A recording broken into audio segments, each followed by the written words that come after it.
Usaha adalah energi yang disalurkan sehingga berhasil menggerakkan suatu benda dengan gaya tertentu. Jadi bila suatu benda tidak mengalami perpindahan, maka tidak ada usaha yang bekerja pada benda tersebut. Sedangkan energi adalah kemampuan untuk melakukan usaha dan mengalami perubahan. Bisa berupa perubahan posisi, perubahan gerak, perubahan suhu, maupun perubahan wujud.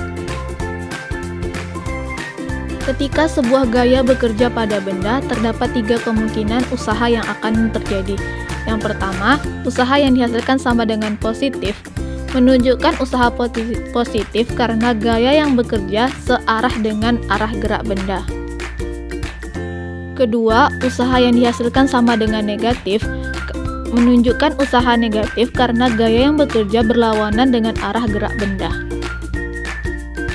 Yang ketiga, usaha yang dihasilkan sama dengan 0, menunjukkan usaha 0 karena tidak terjadi perubahan posisi pada benda yang diberikan gaya. Fluida statis adalah fluida yang memiliki fase diam atau fluida dalam kondisi tidak bergerak. Pada fluida statis tidak memiliki perbedaan kecepatan antar partikel fluida tersebut.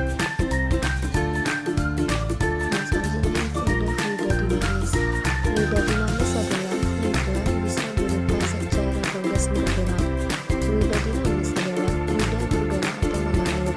Aliran fluida ini akan membentuk garis-garis arus. Fluida statis memiliki banyak penerapan dalam kehidupan sehari-hari.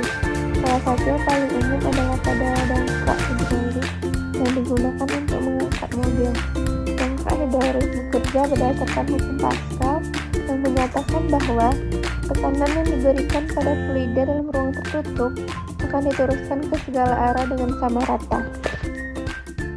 Ketika kita menyiram tanaman, air berperilaku sebagai fluida yang mengalir.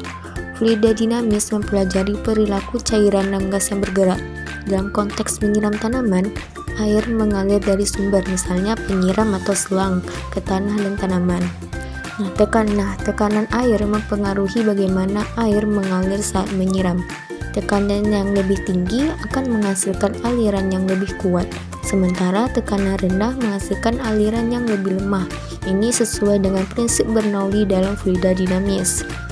Laju aliran saat menyiram tanaman dapat diukur dan dipelajari menggunakan kebersamaan kontinuitas dalam fluida dinamis.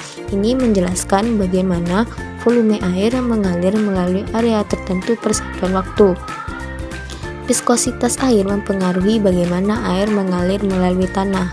Air dengan viskositas rendah akan lebih mudah meresap ke dalam tanah dibandingkan cairan yang lebih kental.